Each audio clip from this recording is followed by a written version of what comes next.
ప్రజా వ్యతిరేక విధానాలు అవలంబిస్తున్న కాంగ్రెస్ పార్టీ విషయంలో ప్రశ్నిస్తే కేసులు పెడుతున్నారని బీఆర్ఎస్ పార్టీ రాష్ట్ర నాయకులు హరీష్ రెడ్డి ఆగ్రహం వ్యక్తం చేశారు.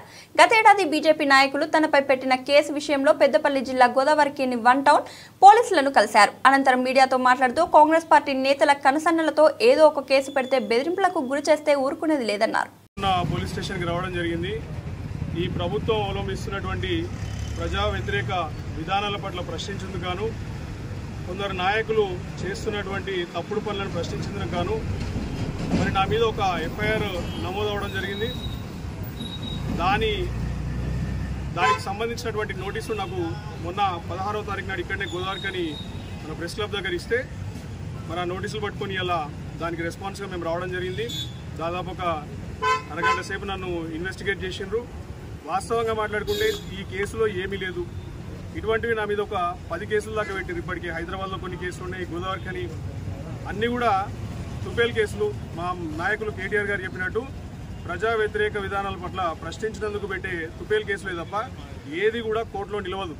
ఇలా సుప్రీంకోర్టు గైడ్లైన్స్ ప్రకారము వారు చెప్పింది ఏంది, సోషల్ మీడియాలో ప్రశ్నిస్తే నాయకుల్ని కానీ ప్రభుత్వాన్ని కానీ కేసులు పెట్టొద్దు. అయినా కానీ ఎవరు కూడా ఇక్కడ లా అనేది ఒకటి ఫాలో అవుతలేరు, చట్టం ఫాలో అవుతలేరు. ఇష్టం వచ్చినట్టు కేసులు, ప్రశ్నిస్తే కేసులు.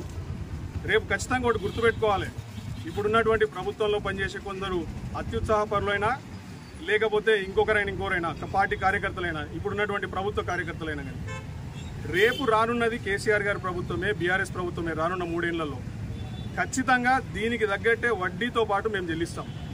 ఎందుకంటే ఇవన్నీ కూడా అక్రమ కేసులు. వీటికి ఎవరం కూడా భయపడము. మీరు ఇచ్చినటువంటి హామీల్ని నెరవేర్చండి రాబాయ్ అంటే మా మీద అడ్డమైన కేసులు పెట్టు, వాగ్దానాల గురించి మాట్లాడితే అడ్డమైన కేసులు పెట్టు, లేకపోతే నాయకుడిని ప్రశ్నిస్తే ఏదో ఆ నాయకుడికి ఏదో అయిపోయినట్టు కేసులు పెట్టుడు. మరి ఇదే నాయకులు కదా అండి ఆ రోజు కేసీఆర్ గారిని ఉరిదీయాలి, రాళ్లతో కొట్టి చంపాలని చెప్పేసి ఎట్లా పడితే అట్లా నోటికి ఎంత వస్తే అంత మాట్లాడిన వాళ్ళు. ఇలా మేము మాట్లాడితే, మేము ప్రశ్నిస్తే మా మీద కేసు. సో ఇది ఈ ప్రజా వ్యతిరేక విధానాల్ని ప్రశ్నించిన వారిపై కేసులు పెట్టడం మానుకోండి. రేపు రానున్న ప్రభుత్వం మాదే కాబట్టి ఖచ్చితంగా మేము కూడా అదే చేస్తే డెమోక్రసీ అనేది ఇక్కడ చచ్చిపోతుంది. ఈ రాష్ట్రంలో ప్రజాస్వామ్యం బతకాలి అంటే, కూనీ చేయబడకూడదంటే మీరు ఈ పద్ధతుల్ని అవలంబించుడు బంద్ పెట్టుర్రి. మీరు ఇచ్చినటువంటి హామీల మీద దృష్టి పెట్టుండ్రి. మీరు ఇస్తానటువంటి 2 లక్షల ఉద్యోగాలు కానీ, రైతు బంధు కానీ, రైతు భరోసా కానీ అనేకమైనటువంటి హామీలు ఇచ్చి ఇలా ప్రజల్ని మోసం చేసి గద్దెనెక్కిండ్రు. వాటి మీద దృష్టి పెట్టుర్రి.